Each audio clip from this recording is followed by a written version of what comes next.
ಅವರಿವರೆನ್ನದೇ ಇವತ್ತಿನ ಈ Google meet webinar ಕಾರ್ಯಕ್ರಮದಲ್ಲಿ ಭಾಗಿಗಳಾಗಿರುವಂತಹ ಎಲ್ಲಾ ಶರಣ ತಂದೆ ತಾಯಂದ್ರಿಗೆ ಶರಣ ವಿಚಾರ ವಾಹಿನಿಯ ಪರವಾಗಿ ಹಾಗೂ ವೈಯಕ್ತಿಕವಾಗಿ ತುಂಬ ಹೃದಯದ ಸ್ವಾಗತ ಕೋರುತ್ತೇನೆ. ಮೊದಲಿಗೆ ಇವತ್ತಿನ ಕಾರ್ಯಕ್ರಮವನ್ನ ವಚನ ಪ್ರಾರ್ಥನೆಯೊಂದಿಗೆ ಪ್ರಾರಂಭ ಮಾಡೋಣ. ಇವತ್ತಿನ ಕಾರ್ಯಕ್ರಮದ ವಚನ ಪ್ರಾರ್ಥನೆಯನ್ನ ಚಿತ್ರದುರ್ಗದ ತಾಯಿಯವರಾದ ನೀಲಾಂಬಿಕಾ ತಾಯಿಯವರು ನೆರವೇರಿಸಿಕೊಡಬೇಕೆಂದು ಅವರಲ್ಲಿ ವಿನಂತಿಸಿಕೊಳ್ಳುತ್ತೇನೆ. ಓಂ ಶ್ರೀ ಗುರು ಬಸವಲಿಂಗಾಯ ನಮಃ. ನನ್ನ ದೀಕ್ಷಾ ಗುರುಗಳಾದ ಮಹಂತಪ್ಪನವರಲ್ಲಿ ವಂದಿಸಿ ಈ ಲಿಂಕಿನಲ್ಲಿರ್ತಕ್ಕಂಥ ಎಲ್ಲಾ ಶಿವಶರಣರ ಪಾದಾರ ಬಿಂದುಗಳಿಗೆ ಶರಣೋ ಶರಣಾರ್ಥಿ, ಶರಣೋ ಶರಣಾರ್ಥಿ.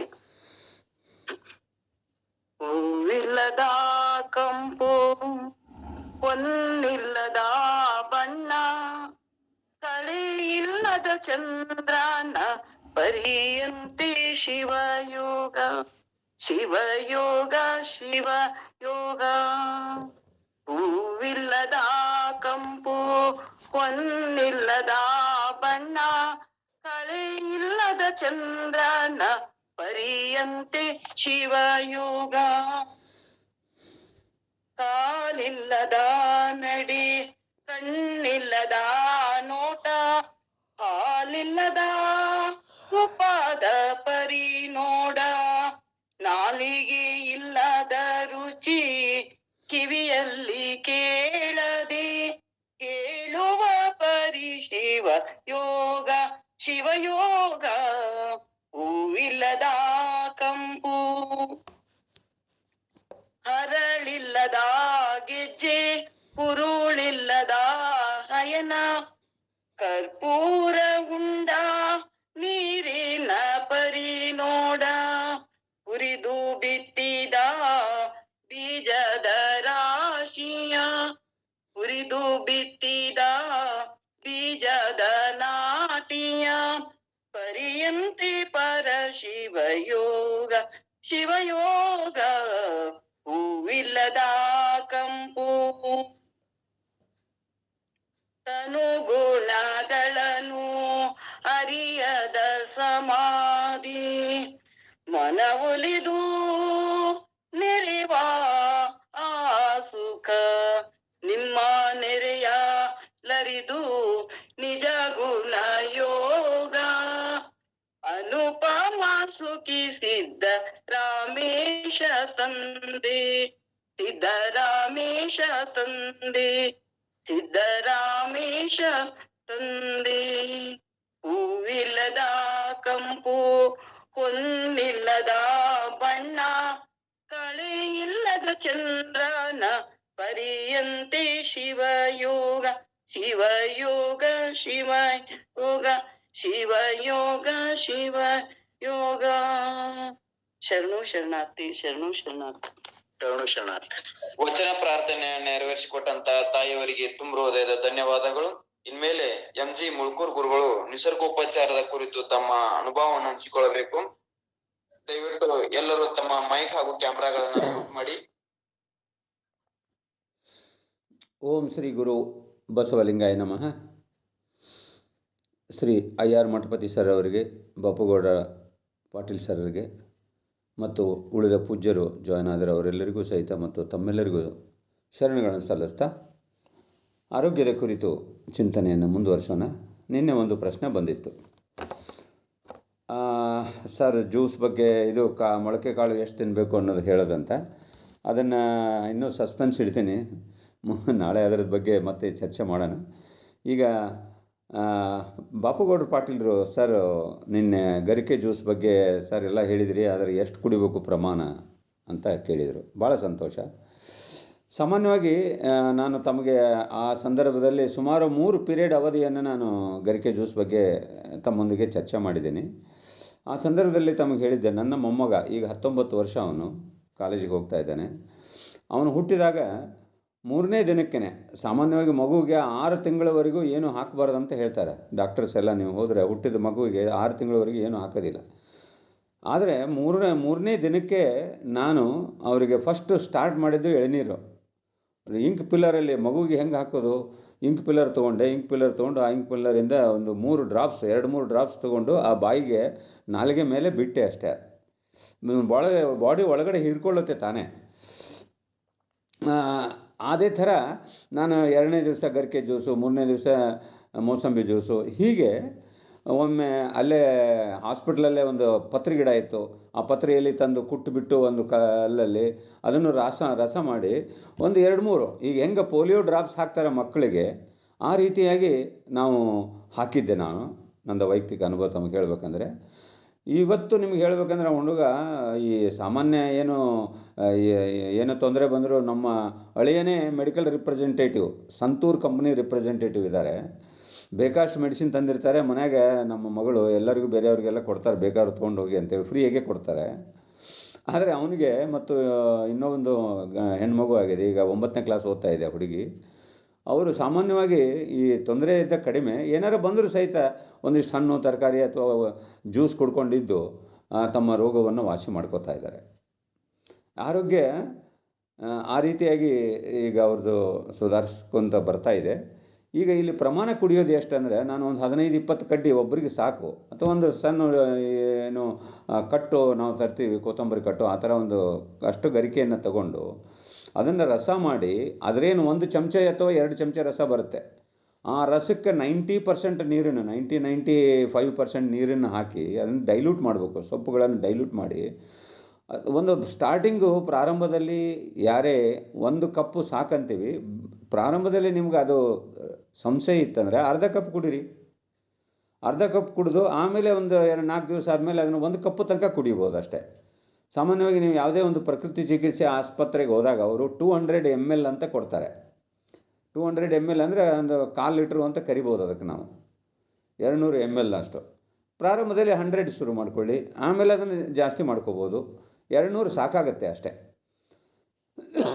ಸೊ ಸರ್ ಹೇಳಿದಾಗೆ ಯಾವುದೇ ಜಾಸ್ತಿ ಆದರೂ ಅದು ಅಮೃತನೂ ಜಾಸ್ತಿ ಆದರೂ ಅದು ವಿಷ ಅಂತ ಹೇಳ್ತಾ ಇದ್ದಾರೆ. ಅದು ಸತ್ಯವಾದ ಮಾತು. ಯಾಕೆಂದರೆ ಸ್ವತಃ ನಾವು ಅನುಭವಿಸಿದ್ದೀವಿ. ಏನಂದರೆ ಈ ನುಗ್ಗೆ ಸೊಪ್ಪಿದೆ ನೋಡಿ, ನುಗ್ಗೆ ಸೊಪ್ಪನ್ನು ಜಾಸ್ತಿ ಇತ್ತು ತಂದುಬಿಟ್ಟು ಮಾಡಿಬಿಟ್ಟು ಬಹಳ ಸ್ಟ್ರಾಂಗ್ ಮಾಡಿ ಕುಡಿದೀವಿ. ಒಬ್ರಿಗೆ ವಾಂತಿ ಆಯಿತು, ಒಬ್ರಿಗೆ ಭೇದಿ ಆಯಿತು, ಒಬ್ರಿಗೆ ಜ್ವರ ಬಂತು. ಹೀಗೆ ಸ್ವಲ್ಪ ಹಿಂಗೆ ಮಾಡಿ ಅನುಭವಿಸ್ಕೊ ನಾವು ಅದರ ಸಾಮಾನ್ಯ ಒಂದು ತಿಳುವಳಿಕೆ ಪ್ರಕಾರ ಅವನ್ನ ನಾವೇ ಬದಲಿ ಮಾಡ್ಕೋಬೇಕಷ್ಟೇ. ಸೊ ಪ್ರಮಾಣ ತಮಗೆ ಪ್ರಾರಂಭದಲ್ಲಿ ಚಿಕ್ಕ ಮಕ್ಕಳಿದ್ರೆ ಒಂದು 4 ಚಮಚ ಕೊಡಿ, 1 ಚಮಚ ಕೊಡಿ.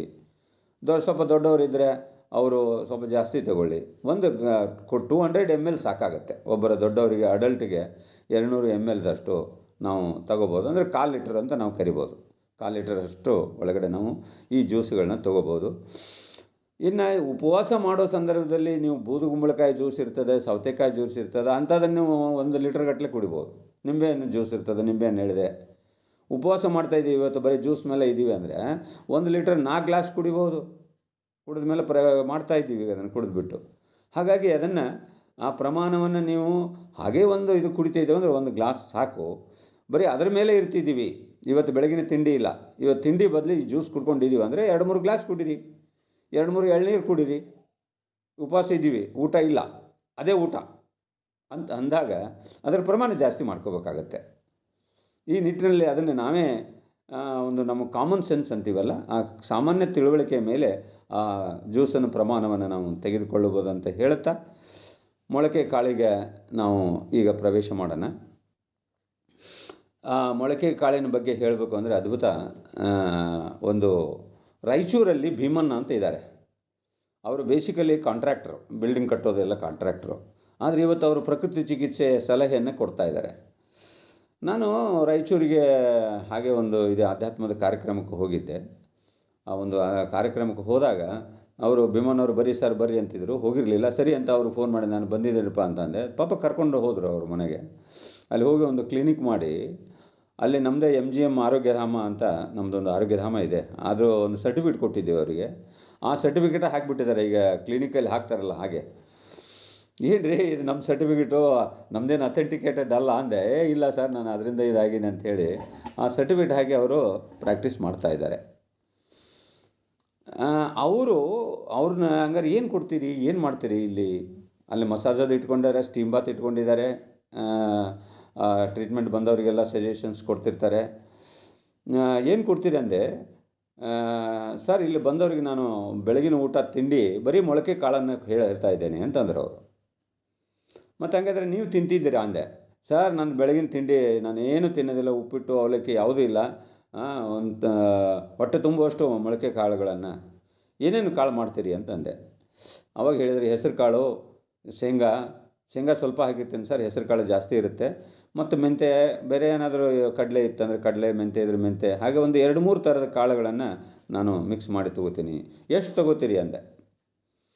ಎಷ್ಟು ತೊಗೋತೀರಿ ಅಂದರೆ ಸಾಮಾನ್ಯವಾಗಿ ಮೊಳಕೆ ಕಾಳುಗಳನ್ನು ನಾವು ತೊಗೋಬೇಕತ್ತಿರೋ ಸಹಿತ ಒಂದು ಮುಷ್ಟಿಯಷ್ಟು ಹೇಳ್ತೀವಿ. ಅವರವರ ಮುಷ್ಟಿಗೆ ಎಷ್ಟು ಬರುತ್ತೆ ಅಷ್ಟು ಮೊಳಕೆ ಕಾಳು ಸಾಕು. ಸಾಮಾನ್ಯವಾಗಿ ಇದು ಗ್ಯಾಸ್ ಆಗುತ್ತೆ ಅಂತ ಹೇಳ್ತೀವಿ. ಅದು ಕಡಲೆಕಾಳು ಸ್ವಲ್ಪ ಜಾಸ್ತಿ ಗ್ಯಾಸ್ ಆಗುತ್ತೆ. ಹೆಸರು ಕಾಳು ಪರವಾಗಿಲ್ಲ, ಏನು ತೊಂದರೆ ಇಲ್ಲ, ಹೆಸರು ಕಾಳು ಮೀಡಿಯಮ್ ಇರುತ್ತೆ. ಮೆಂತೆ ಮಾಡ್ಬೋದು. ಏನೇನು ಕಾಳು ಮಾಡೋದನ್ನು ಮತ್ತು ನಾಳೆ ನಾನು ಅದರ ಬಗ್ಗೆ ಯಾವ್ಯಾವನ್ನು ಕಾಳು ಮಾಡ್ಬೋದು, ಹೇಗೆ ಮಾಡಬೇಕು ಅನ್ನೋದನ್ನು ನಂತರದಲ್ಲಿ ನಾನು ಚರ್ಚೆ ಮಾಡ್ತೀನಿ. ಅವರು ಬೆಳಗಿನ ತಿಂಡಿ ಹೊಟ್ಟೆ ತುಂಬುವಷ್ಟು ಮೊಳಕೆ ಕಾಳುಗಳನ್ನು ತೊಗೋತಾರೆ. ಮೇಲೆಲ್ಲ ಸೌತೆಕಾಯಿ, ಕ್ಯಾರೆಟು ಒಂದು ತೊಗೋತೀನಿ ಅಂತ ಹೇಳಿದರು ಅವರು. ಸೊ ಪೇಷಂಟಿಗೂ ಸಹಿತ ಅವರು ಹೊಟ್ಟೆ ತುಂಬುವಷ್ಟು ಅದನ್ನೇ ಕೊಡ್ತಾ ಇದ್ದಾರೆ.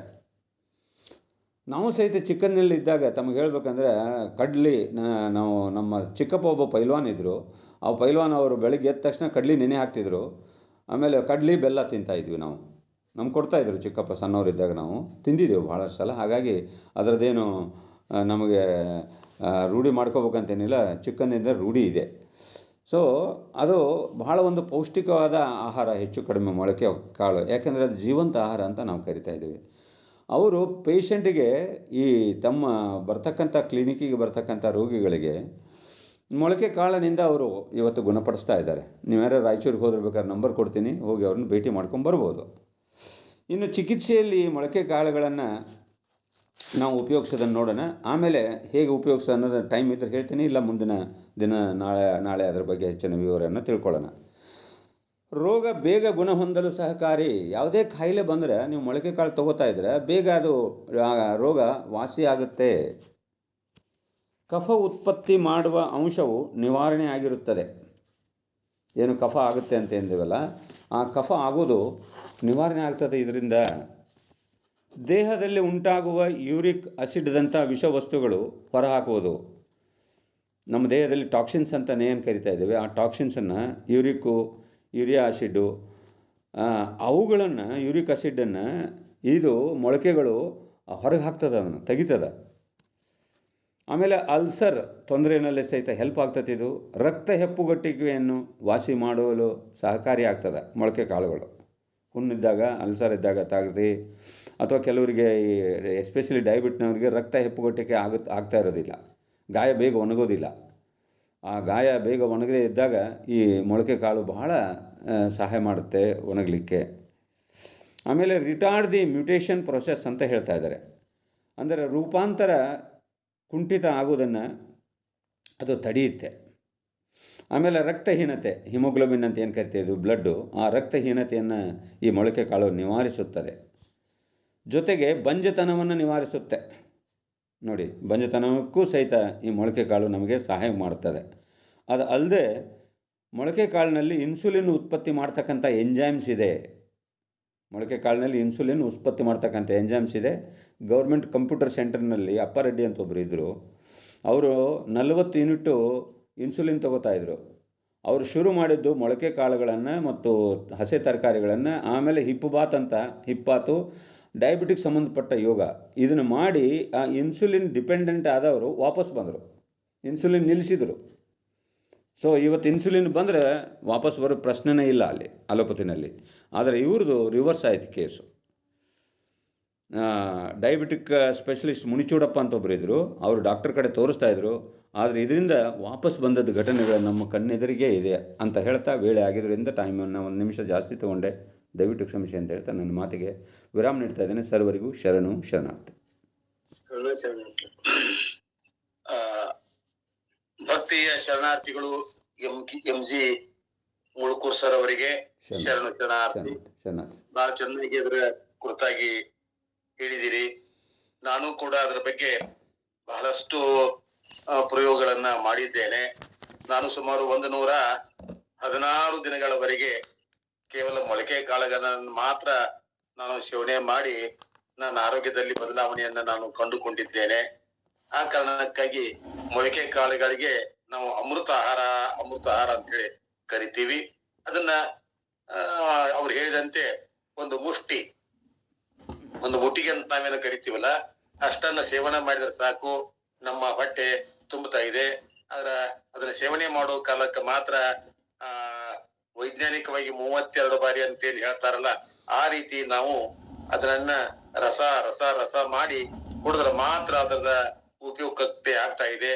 ಅದನ್ನ ನಾವು ಸರಿಯಾಗಿ ಜಿಗಿಲಾರದ, ಅದನ್ನ ನುರಿಸಲಾರದ ಹಾಗೆ ನಾವು ತಿಂದ್ರ ಅದಕ್ಕೆ ಸ್ವಲ್ಪ ದೇಹದೊಳಗೆ ಎಡವಟ್ಟಾಗುವಂತ ಸಂದರ್ಭ ಕೂಡ ಇರ್ತಾ ಇದೆ ಅನ್ನುವಂತ ಮಾತನ್ನ ಈ ಸಂದರ್ಭದಲ್ಲಿ ತಿಳಿಸ್ತಾ, ಮುಳುಕೂರು ಗುರುಗಳಿಗೆ ಶರಣಾರ್ಥಿಗಳನ್ನು ಸಲ್ಲಿಸ್ತಾ, ಇನ್ ಮೇಲೆ ಪ್ರೊಫೆಸರ್ BR ಪೊಲೀಸ್ ಪಾಟೀಲ್ರ ಉರಿಯ ಗದ್ದುಗೆ ಕಾದಂಬರಿ ಕುರಿತು ಚಿಂತನೆಯನ್ನು ನೀವೆಲ್ಲ ಪ್ರಾರಂಭ ಮಾಡೋಣ. ಅವರಿಗೆ ಸ್ವಾಗತ, ಸುಸ್ವಾಗತ.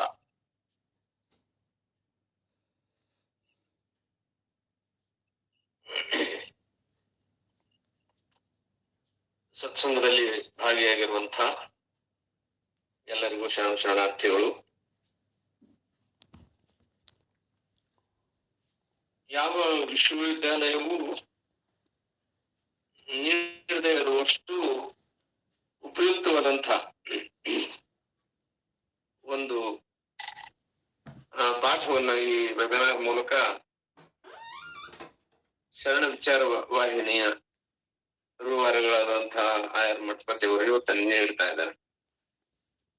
ನಾವು ಇವತ್ತು ಎಂತಹ ಕಾಲಘಟ್ಟದಲ್ಲಿ ಅದಿವೆ ಅಂದ್ರೆ,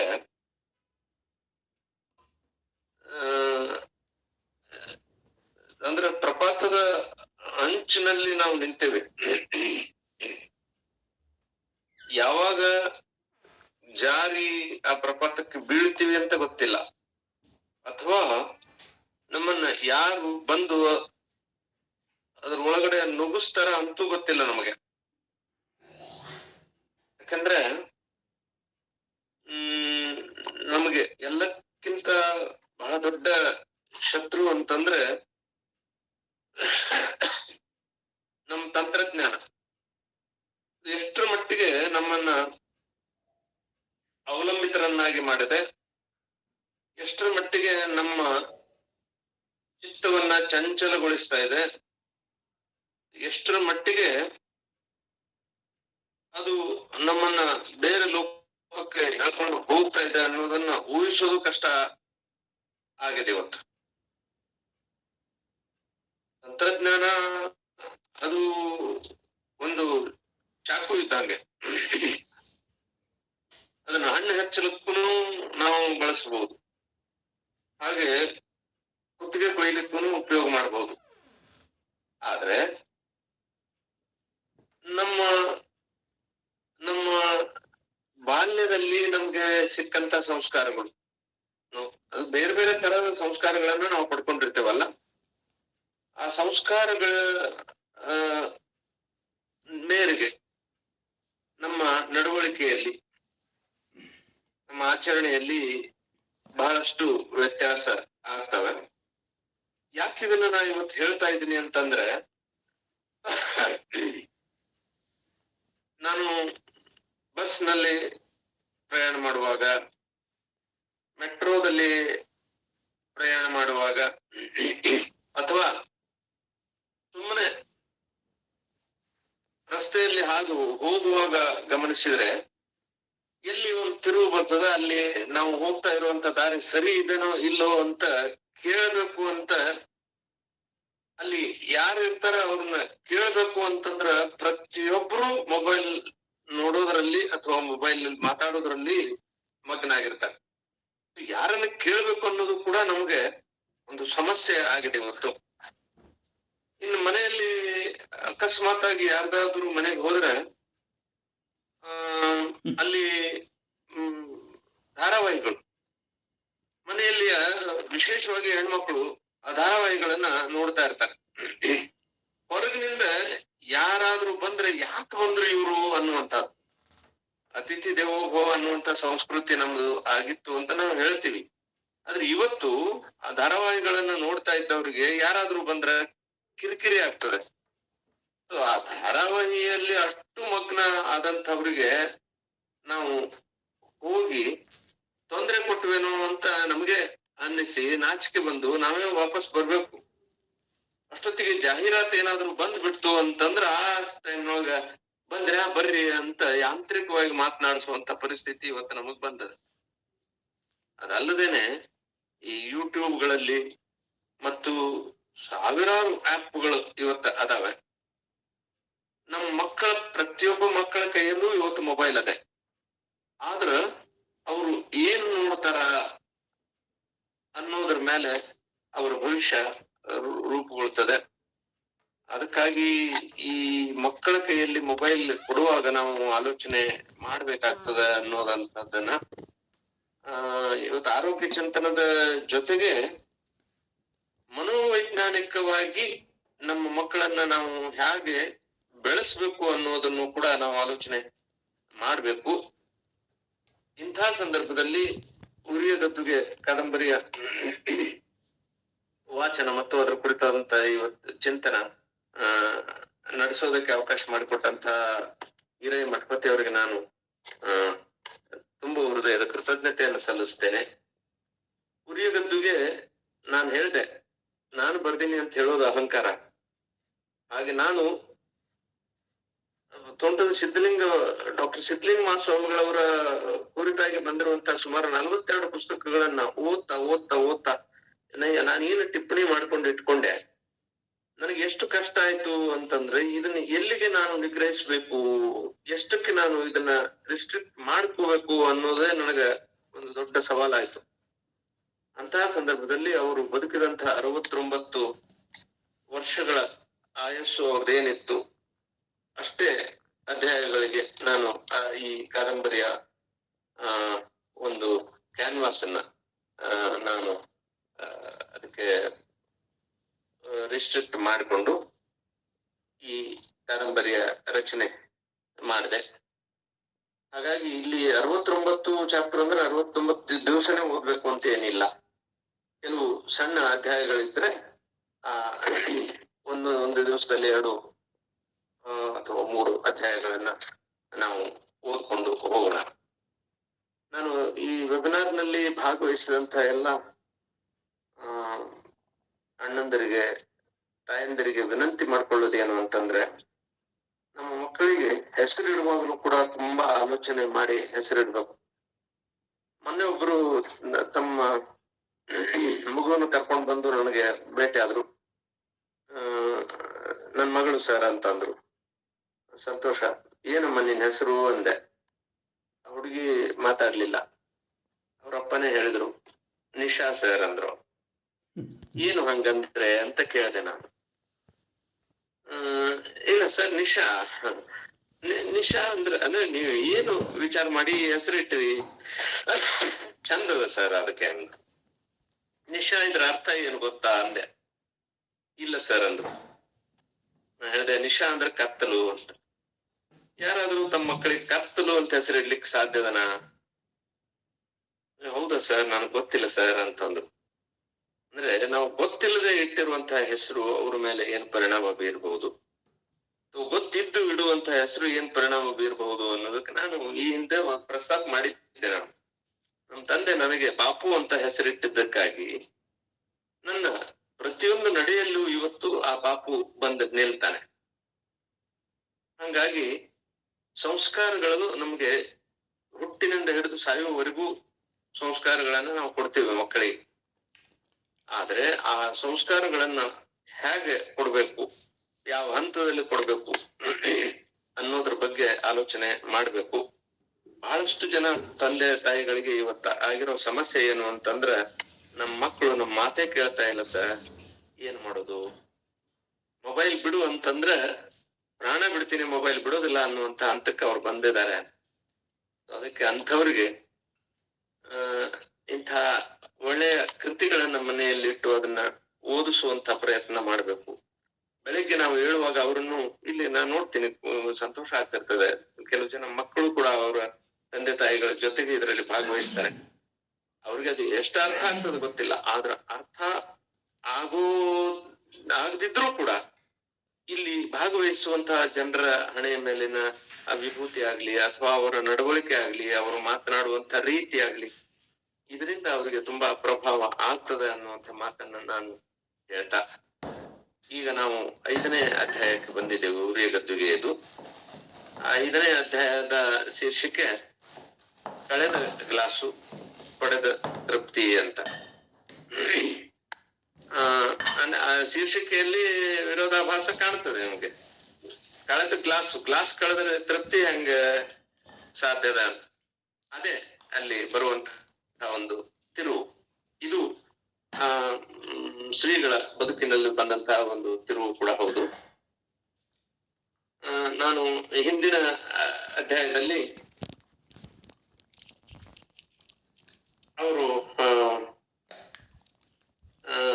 ತಾಯಿಯ ಜೊತೆಗೆ ನಡೆಸಿದಂತಹ ಒಂದು ಸಂವಾದ,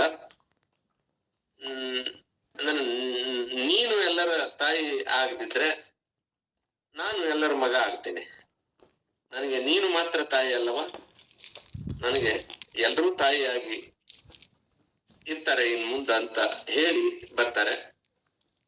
ಮತ್ತೆ ಅವರು 3000 ಮಠಕ್ಕೆ ಬಂದ ಮೇಲೆ ಮುಂದಿನ ದಿನಗಳು ನನ್ನ ಬದುಕಿನಲ್ಲಿ ತುಂಬಾ ನಿರ್ಣಾಯಕವಾಗಿತ್ತು. ಕಿಶೋರಾವಸ್ಥೆಯಿಂದ ಯೌವನಾವಸ್ಥೆಗೆ ಕಾಲಿಡುವ ಹಂತ ಅಂದ್ರೆ ಅಡೋಲಸೆನ್ಸ್ ದಿಂದ ಯೂತ್ ಅನ್ನುವಂಥ ಈ ಅವಸ್ಥೆಗೆ ಹಲವು ಕನಸು, ಆಸೆ, ಆಕಾಂಕ್ಷೆ, ತಲ್ಲಣಗಳನ್ನು ಉಡಿಯಲ್ಲಿ ಕಟ್ಟಿಕೊಂಡು ಮುನ್ನಡೆಯುತ್ತಿದ್ದ ದಿನಗಳು. ಇಂದಿಗೆ ಬಾಲ್ಯದ ನೆನಪುಗಳ ಬಿಂದಿಗೆ ಕೆಳಗಿಳಿಸಿ ಕಿಶೋರಾವಸ್ಥೆಯ ಭಾವೋತ್ಕಟತೆ, ಭವಿತವ್ಯದ ಕನಸಿನ ಕೊಡ ಹೊತ್ತು ಮುನ್ನಡೆಯುತ್ತಿದ್ದ ಕಾಲಘಟ್ಟ ಅದು. ಮನೆಯಲ್ಲಿ ಕಟ್ಟಿ ಕಳಿಸಿದ ಸಂಸ್ಕಾರದ ಬುತ್ತಿ ಜೊತೆಗಿದ್ದರೂ ಶಾಲೆ ಕಾಲೇಜುಗಳ 3000 ಮಠದ ಪರಿಸರದ ಪ್ರಭಾವವೂ ದಟ್ಟವಾಗಿತ್ತು.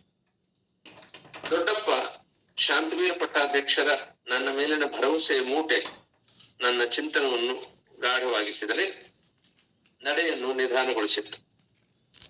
ಸಿಂದಗಿ ಹಿರೇಮಠದ ಮರಿದೇವರಾಗಿ ಎಚ್ಚರಿಕೆಯ ಹೆಜ್ಜೆಗಳನ್ನು ಇಡುವ ಅನಿವಾರ್ಯತೆ ಇತ್ತು. ಕೆಲಸ, ಓದು, ಹೊಣೆಗಾರಿಕೆ, ಒಮ್ಮೊಮ್ಮೆ ಮಾಗಿಯ ಚಳಿ ಮುಂಜಾನೆಯ ಎಳೆಬಿಸಿಲು ಎನಿಸಿದರೆ ಮತ್ತೊಮ್ಮೆ ನೆತ್ತಿ ಮೇಲಿನ ಸೂರ್ಯನಂತೆ ಎನಿಸುತ್ತಿದ್ದವು.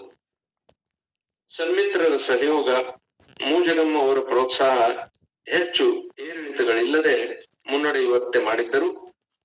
ಮುಂದೆ ನಾನೇನು ಮಾಡಬೇಕು, ಉಳಿದವರಿಗಿಂತ ಭಿನ್ನವಾಗಿ ನಾನು ಹೇಗೆ ಬದುಕಬೇಕು ಎಂಬ ಕಾಡುತ್ತಿತ್ತು.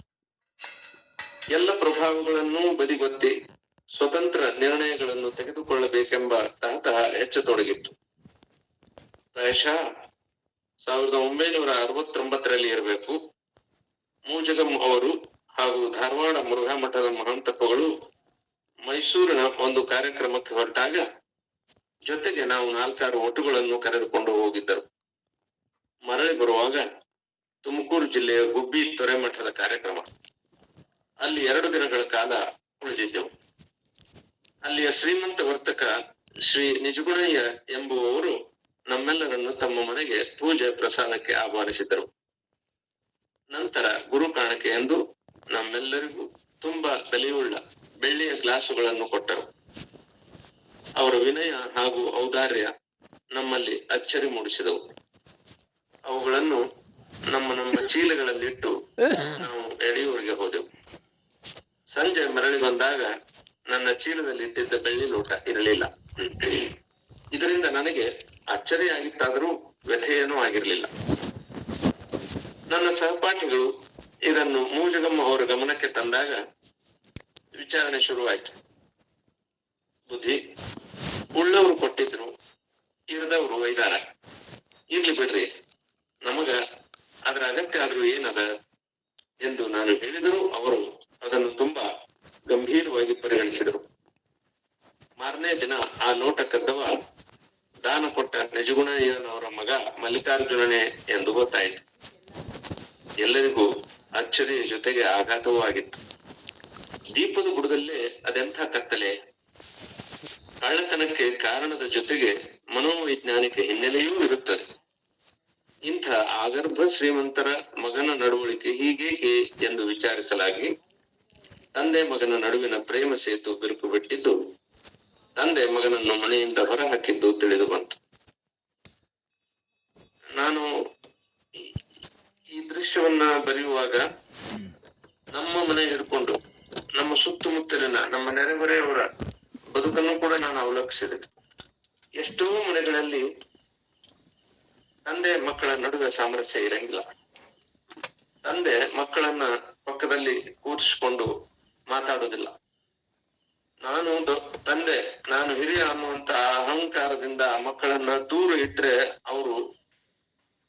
ಅವರಿಂದ ದೂರ ಆಗ್ತಾರೆ ಅನ್ನೋದನ್ನು ಕೂಡ ಅರ್ಥ ಮಾಡ್ಕೊಳ್ಳದೆ ಇರುವಂತಹ ಸಂದರ್ಭಗಳು ಅನೇಕ ಅನ್ನೋದು ನನಗೆ ಗೊತ್ತು.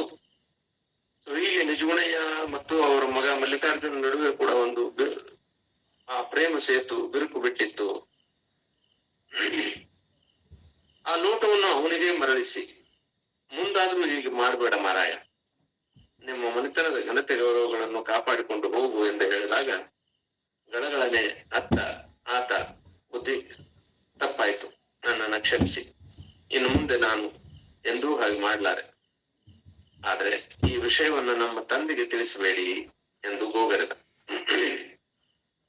ನನಗೆ ಆತನನ್ನು ಕ್ಷಮಿಸುವುದಕ್ಕಿಂತ ಆ ತಂದೆ ಮಕ್ಕಳ ನಡುವಿನ ಬಿರುಕನ್ನು ಹೋಗಲಾಡಿಸುವುದು, ಆತನನ್ನು ಚಾರಿತ್ರ್ಯವಂತನನ್ನಾಗಿ ರೂಪಿಸುವುದು ಮುಖ್ಯವಾಗಿ ತೋರಿತು. ನಿಜಗುಣಯ್ಯನವರನ್ನೂ ಕರೆಸಿ ತಂದೆ ಮಗ ಇಬ್ಬರ ಮನದ ಕಲಕನ್ನು ತಿಳಿಗೊಳಿಸಿದಾಗ ನೆಮ್ಮದಿ ಎನಿಸಿತು.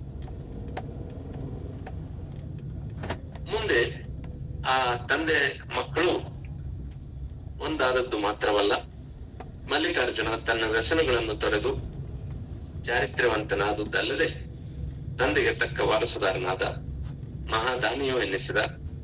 ಇದೆಲ್ಲಕ್ಕಿಂತ ವಿಸ್ಮಯದ ಸಂಗತಿ ಅಂದ್ರೆ ಆತ ತನ್ನ ಚೊಚ್ಚಲು ಮಗನಿಗೆ ಸಿದ್ದರಾಮ ಎಂಬ ಹೆಸರನ್ನೇ ಇಟ್ಟ. ಅದು ನನ್ನ ಪೂರ್ವಾಶ್ರಮದ ಹೆಸರಲ್ಲವೇ. ಎಂಥ ಅಗಾಧವಾದಂತಹ ಪರಿಣಾಮ ಈ ಒಂದು ಘಟನೆಯಿಂದ ಒಬ್ಬ ವ್ಯಸನಿಕನ ಮೇಲೆ, ಪ್ರೀತಿ ವಂಚಿತನಾದಂತಹ ಒಬ್ಬ ಮಗನ ಮೇಲೆ ಹಾಗೆ ಆಯ್ತು ಅನ್ನೋದಕ್ಕೆ ಈ ಒಂದು ಘಟನೆ ಕಾರಣ ಆಗ್ತದೆ.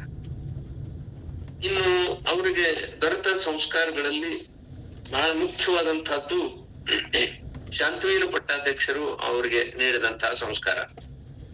ಅವರು ಎಂಥ ಕರುಣಾಮಯಿ ಆಗಿದ್ರು ಅನ್ನೋದನ್ನ ನಾನು ಮುಂದಿನ ಅಧ್ಯಾಯದಲ್ಲಿ 6ನೇ ಅಧ್ಯಾಯದಲ್ಲಿ ಕರುಣಾಮಯಿ ಶಾಂತವೀರರು ಅಂತ ಅವ್ರ ಚಿತ್ರಣವು ಕೊಡೋ ಪ್ರಯತ್ನ ಮಾಡಿ.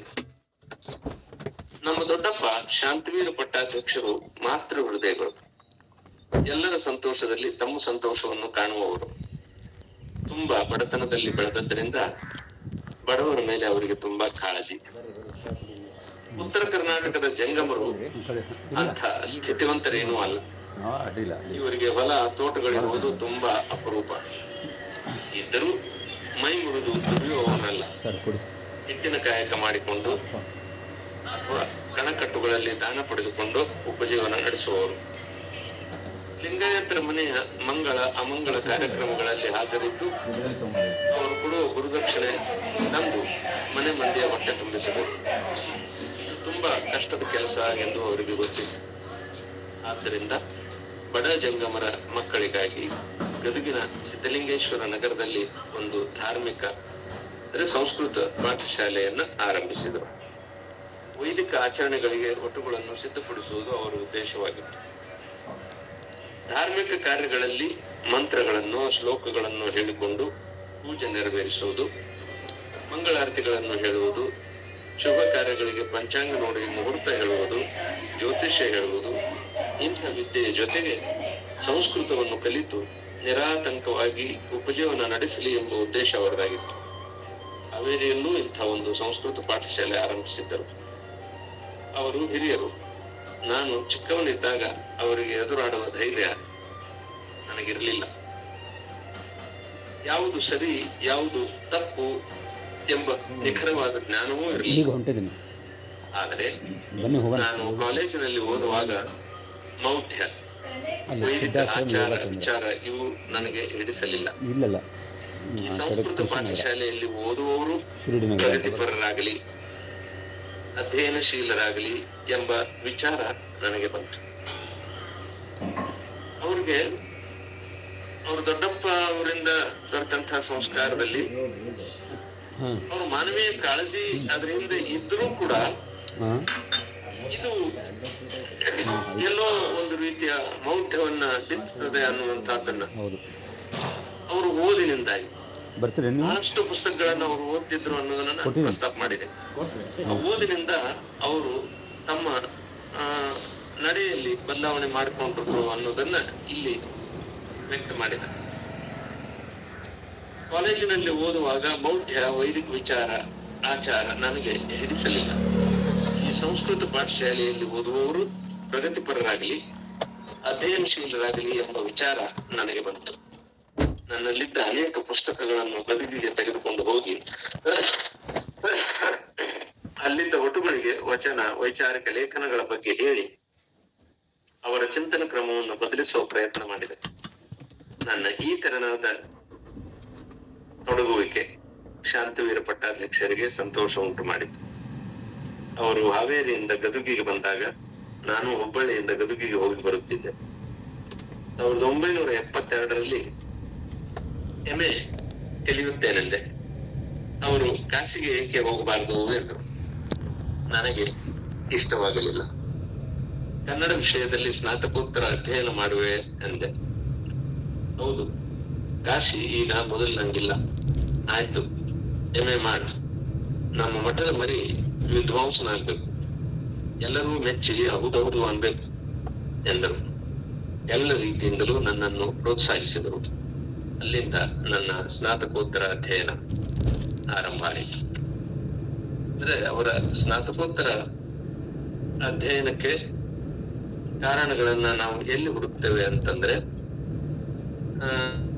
ಎಲ್ಲೆಲ್ಲಿ ಸಾಂಪ್ರದಾಯಿಕವಾದಂತ ಆಚರಣೆಗಳು ಇರುವಂತಹ ವ್ಯವಸ್ಥೆ ಇದೆ ಅಥವಾ ಅಂತ ಸಂಸ್ಥೆಗಳಿದಾವೆ, ಅಂತಹ ಸಂಸ್ಥೆಗಳನ್ನ ಅವರು ಮೆಲ್ಲಗೆ, ಅಂದ್ರೆ ಅವರ ದೊಡ್ಡಪ್ಪನ ಮೇಲೆ ಅತ್ಯಂತ ಗೌರವ ಇದ್ರೂ ಕೂಡ ಅವರ ಆಲೋಚನೆಗೆ ಸ್ವಲ್ಪ ಭಿನ್ನವಾಗಿ ಆಲೋಚನೆ ಮಾಡೋದನ್ನ ಅವರು ಆ ಕಾಲಘಟ್ಟದಲ್ಲೇನೆ ರೂಢಿಸಿಕೊಂಡ್ರು. ಅದರಿಂದಾಗಿ ಅವರ ನಡೆ ಬೇರೆ ಆಯಿತು ಅನ್ನುವಂಥದ್ದನ್ನ ನಾವು ಗಮನಿಸ್ತೇವೆ. ನಾಳೆ ಅವರ ಸ್ನಾತಕೋತ್ತರ ಅಧ್ಯಯನದ ಕಾಲಘಟ್ಟ ಮತ್ತು ಹೇಗೆ ಅದು ಒಂದು ಪರ್ವಕಾಲ ಆಗಿ ಪರಿವರ್ತನೆ ಆಗ್ತದ ಅನ್ನೋದ್ರ ಬಗ್ಗೆ ಆಲೋಚನೆ ಮಾಡೋಣ. ಇವತ್ತು ನಾನು ಪ್ರಸ್ತಾಪ ಮಾಡಿದ ವಿಷಯಗಳ ಬಗ್ಗೆ ತಾವು ದಯವಿಟ್ಟು ಚಿಂತನ ನಡೆಸಬೇಕು. ಯಾಕೆ ನಮ್ಮ ಮನೆಯಲ್ಲಿ ಅತ್ಯುತ್ತಮ ಗ್ರಂಥಗಳು ಇರ್ಬೇಕು ಅನ್ನೋದನ್ನ ನಾವು ಆಲೋಚನೆ ಮಾಡಬೇಕು. ನಾನು ಸ್ನಾತಕೋತ್ತರ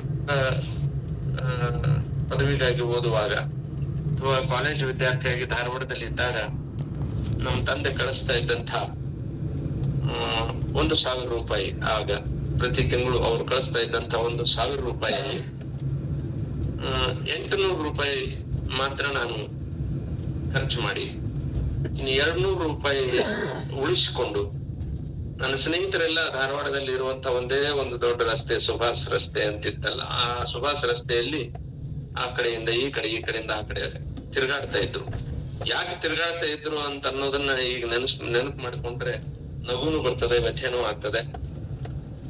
ತುಂಬಾ ಅಂದ್ರೆ ತಾಮಸ ವಿಚಾರಗಳನ್ನ ಇಟ್ಕೊಂಡೇ ಆ ಸುಭಾಷ್ ರಸ್ತೆಯಲ್ಲಿ ತಿರುಗಾಡುವಂತಹ ವಿದ್ಯಾರ್ಥಿಗಳ ನಡುವೆ ನಾನು ಉಳಿಸಿಕೊಂಡಂತಹ 200 ರೂಪಾಯಿಗಳನ್ನ ಕಿಸೆಯಲ್ಲಿ ಇಟ್ಕೊಂಡು ಸಮಾಜ ಪುಸ್ತಕಾಲಯ ಅಂತ ಅದೇ ಸುಭಾಷ್ ರೋಡ್ ನಲ್ಲಿ ಇದ್ದಂತಹ ಸಮಾಜ ಪುಸ್ತಕಾಲಯದಲ್ಲಿ ಶ್ರೀನಿವಾಸ್ ಚಿತ್ರಮಂದಿರ ಅಂತ ಇದೆ ಅಲ್ಲ, ಆ ಶ್ರೀನಿವಾಸ್ ಚಿತ್ರಮಂದಿರದ ಪಕ್ಕದಲ್ಲಿ ಒಂದು ಹಳೆ ಪುಸ್ತಕಗಳ ಅಂಗಡಿ ಇತ್ತು.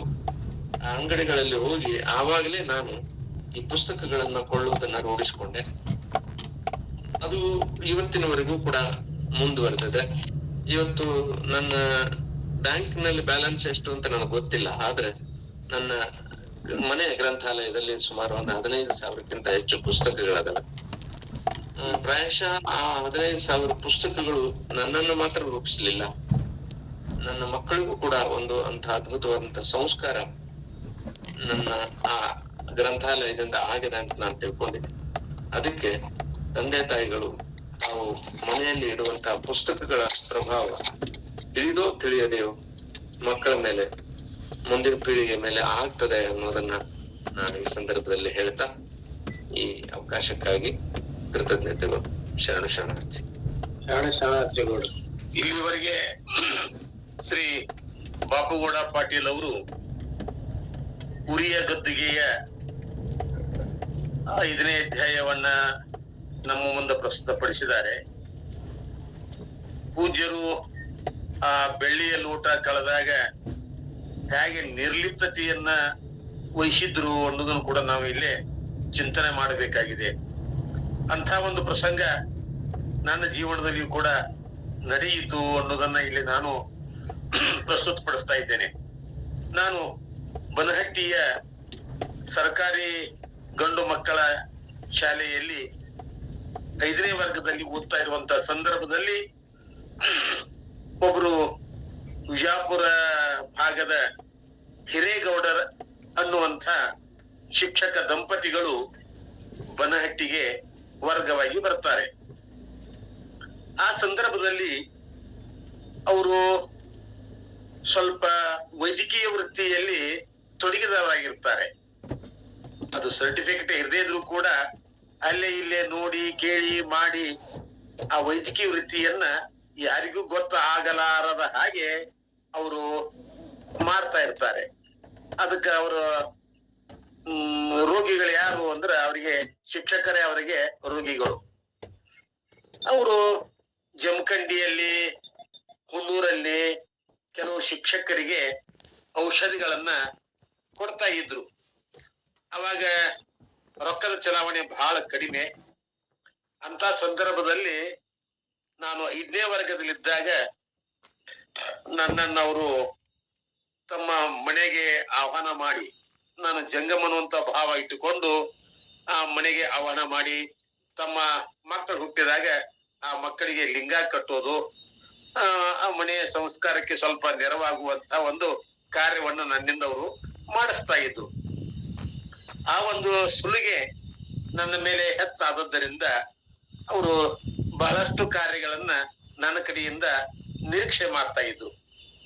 ಜಮಖಂಡಿಗೆ ಹೋಗಿ, ಹುಲ್ಲೂರಿಗೆ ಹೋಗಿ ಆ ಶಿಕ್ಷಕರು ಏನ ಬಾಕಿ ಕೊಡಬೇಕಾಗಿತ್ತಲ್ಲ, ಆ ಬಾಕಿ ವಸೂಲಿ ಸಲುವಾಗಿ ನನ್ನನ್ನು ಅಲ್ಲಿ ಕಳಿಸ್ತಾ ಇದ್ರು. ನಾನು ಅವ್ರು ಕೊಡುವಂತ ರೂಪಾಯಿಯೋ 2 ರೂಪಾಯಿಯೋ ಯಾರು ಕೊಡ್ತಾರ ಅದನ್ನೆಲ್ಲ ತಂದು ಅವ್ರಿಗೆ ಸರಿಯಾಗಿ ಒಪ್ಪಿಸ್ತಾ ಇದ್ದೆ. ಒಮ್ಮೆ ಏನಾಯ್ತಂದ್ರೆ ಅವರ ಮನೆಯಲ್ಲಿ ಹಣ ಕಳುವಾಯಿತು.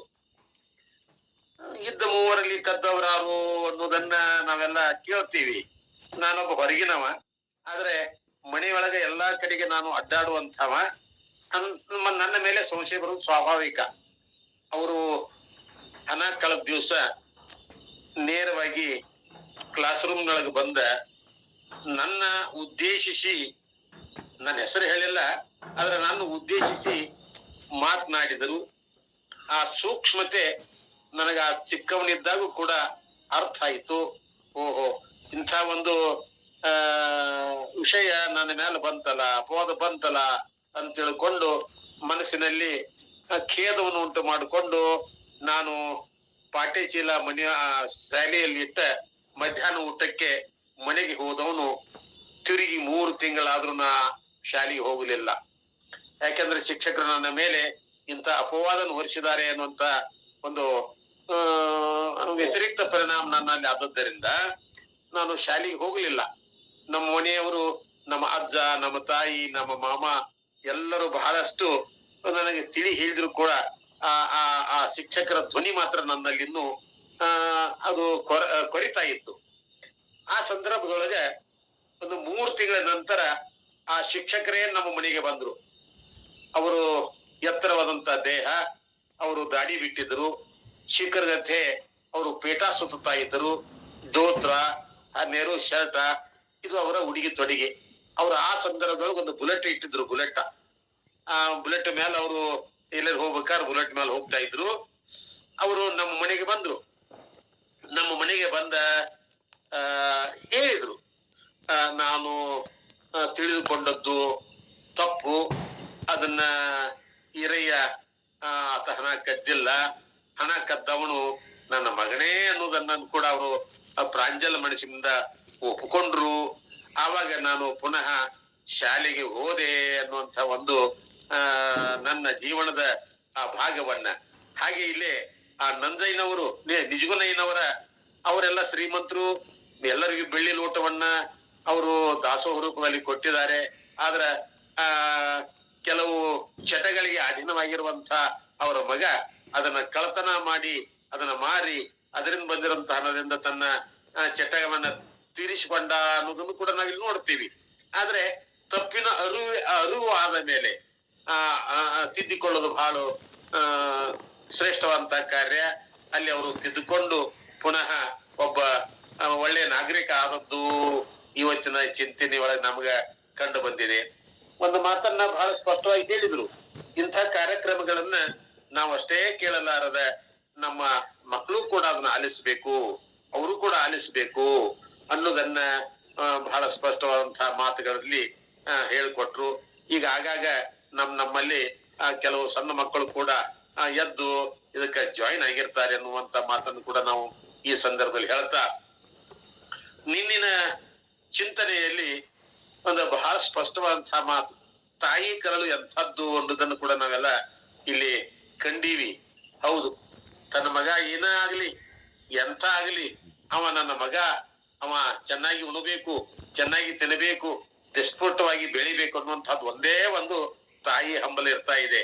ಆ ರೀತಿಯಾಗಿ ಶಂಕರಮ್ಮ ತಾಯಿಯವರು ತನ್ನ ಮಗ ಸಿದ್ದರಾಮ ಹುಬ್ಬಳ್ಳಿಯಿಂದ ಚಿಂದಿಗೆ ಬಂದಂತ ಸಂದರ್ಭದೊಳಗ ಚೆನ್ನಾಗಿ ಮಾಡಿ ತಿನ್ನಿಸ್ತಾ ಇದ್ರು. ಇದು ಎಲ್ಲಾ ತಾಯಿಯಂದಿರು ತಮ್ಮ ಅಡಿಗೆ ಮನೆಯೊಳಗೆ ಮಾಡುವಂತ ಒಂದು ಕಾರ್ಯ. ಅದ ತಾಯಿ ಕರಳ ಆಗಿರ್ತಾ ಇದೆ. ಅದನ್ನ ನಾವಿಲ್ಲಿ ನೋಡ್ಕೊಂಡಾಗ ಅವರು ಬಹಳ ಸ್ಪಷ್ಟವಾದಂತಹ ಮಾತನ್ನ ಹೇಳಿದ್ದು, ನೀನು ಎಲ್ಲರಿಗೂ ತಾಯಿ ಆಗ್ಬೇಕವಾ, ನಾನು ಎಲ್ಲರಿಗೂ ಮಗ ಆಗ್ಬೇಕು, ಎಲ್ಲರೂ ನಾನು ತಾಯಿ ಆಗ್ಬೇಕು ಅನ್ನೋಂತ ಒಂದು ಈ ಮಾತೇನದ ಅಲ್ಲ, ಇದು ನಮ್ಮನ್ನ ಯಾವ ದಿಕ್ಕಿಗೆ ಕರ್ಕೊಂಡು ಹೋಗ್ತಾ ಇದೆ, ಎಷ್ಟು ಸೂಕ್ಷ್ಮವಾದಂತಹ ಸಂದೇಶ ಇದು.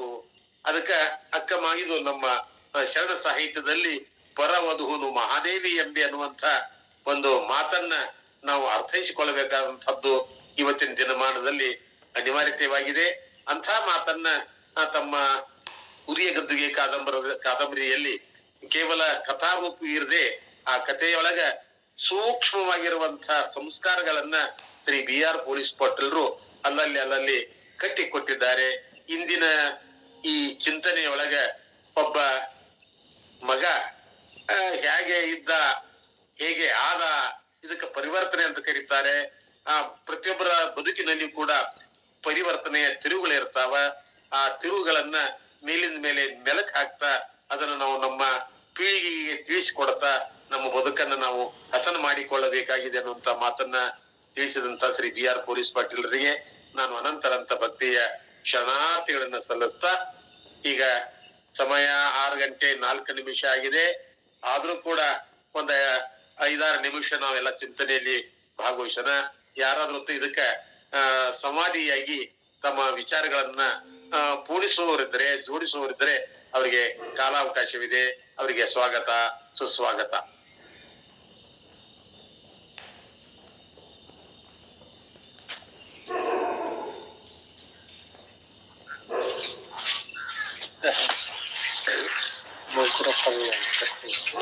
ಅಪ್ಪರ ಮುರ್ಕುರಪ್ಪರ್ ಕರಿಕೆ ರಸ ಕುದಿಸ್ಕೊಂಡು ಕುಡಿರಿ ಹೇಳಿದಾರಲ್ರಿ, ನೋಡ್ರಿ ಅದ್ರಾಗ ನಿಂಬೆ ಹಣ್ಣು ಹಿಂಡ್ಕೊಂಡು ಕುಡಿದು ನಡೀತಿದ್ದೇನ್ರಿ ಅಪ್ಪರ? ಮುಳುಕೂರು ಗುರುಗಳೇ, ನಮ್ಮ ಧಾರವಾಡ ಜಿಲ್ಲೆಯ ಬೊಮ್ಮ ಸಮುದ್ರದ ಶ್ರೀ ಚನ್ನಬಸವ ಗೌಡ್ರು ಒಂದು ಪ್ರಶ್ನೆ ಕೊಟ್ಟಿದ್ದಾರೆ ನಿಮಗ. ಮುಳುಕೂರು ಗುರುಗಳೇ, ಏನಂದ್ರೆ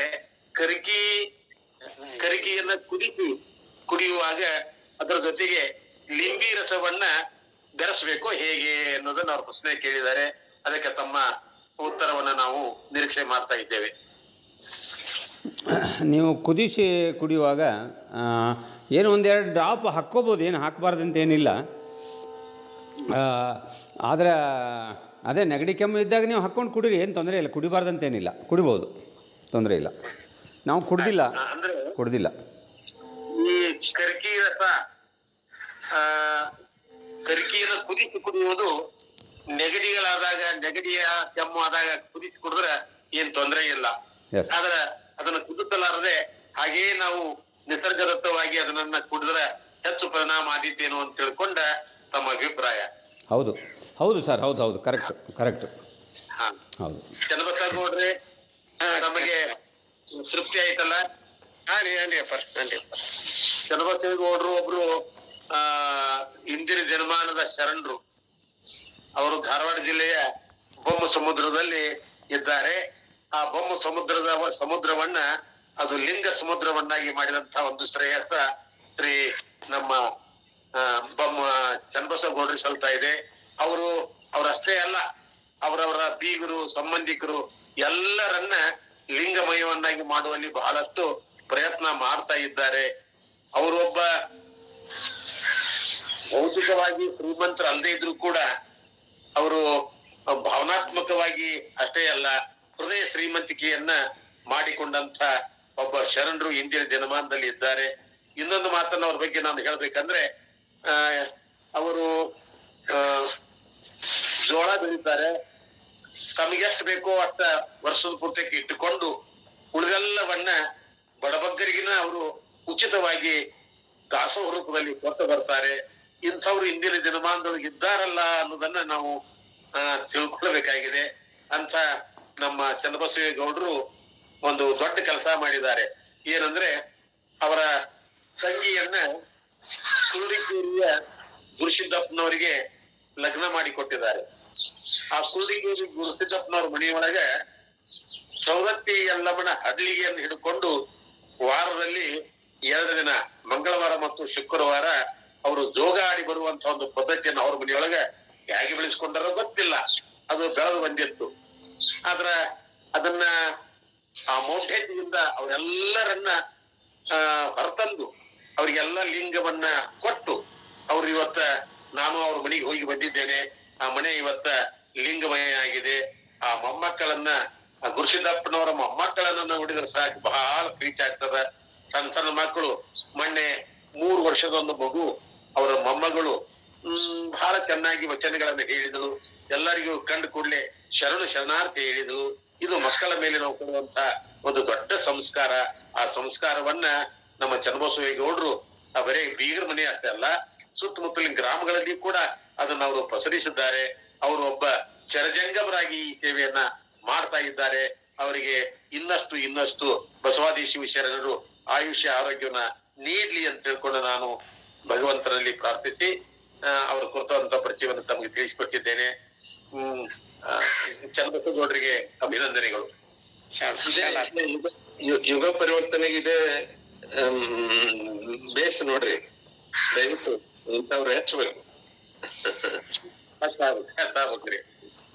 ಮುಳುಕೂರ್ ಸರ್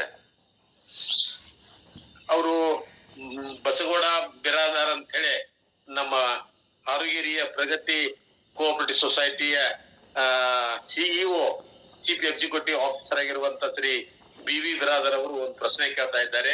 ಹೇಳಿ ಸರ್. ಸರ್, ಈಗ ಮೊಳಕೆ ಕಾಳ, ಅವು ಕಾಳ ನೆನಾಕಿ ಮೊಳಕೆ ಬರೋ ಮುಂಚೆ ಅವು ಉಪ್ಪಿದಾಗ ತಿಂದ್ರ ಚಲೋ ಅಂತ ಕೆಲವೊಬ್ರು ಹೇಳ್ತಾರ. ಮೊಳಕೆ ಬಂದ ತಿನ್ಬಾರ್ದು ಅಂತ ಹೇಳ್ತಾರ. ಅದಕ್ಕೆ ತಮ್ಮ ಅಭಿಪ್ರಾಯ? ಅದನ್ನ ನಾಳೆ ತನಕ ನಿರೀಕ್ಷೆ ಮಾಡಿ. ನಾಳೆ ಅದ್ರ ಕುರಿತಾಗಿ ಅವರು ನಿಮಗೆ ವಿವರಣೆಯನ್ನ ನೀಡುತ್ತಾರೆ. ಸಮಯ 6:10 ಆಗಿದೆ. 10 ನಿಮಿಷ ಹೆಚ್ಚು ತೆಗೆದುಕೊಂಡದಕ್ಕೆ ದಯವಿಟ್ಟು ಕ್ಷಮಾ ಇರಲಿ. ಉರಿಯ ಗದ್ದುಗೆಯ ವಿಚಾರಗಳನ್ನ ನಾವೆಲ್ಲ ನಮ್ಮ ತಲೆಯೊಳಗೆ ಇಟ್ಟುಕೊಂಡು ಇಂದಿನ ದಿನವನ್ನ ಲಿಂಗಮಯವನ್ನಾಗಿ ನಾವು ಎಲ್ಲ ಮಾಡಿಕೊಳ್ಳೋಣ ಅನ್ನುವಂತ ಮಾತನ್ನು ಹೇಳ್ತಾ ಎಲ್ಲರಿಗೂ ಭಕ್ತಿ ಶರಣಾರ್ಥಿಗಳು. ತಂದೆ ನೀನು, ತಾಯಿ ನೀನು,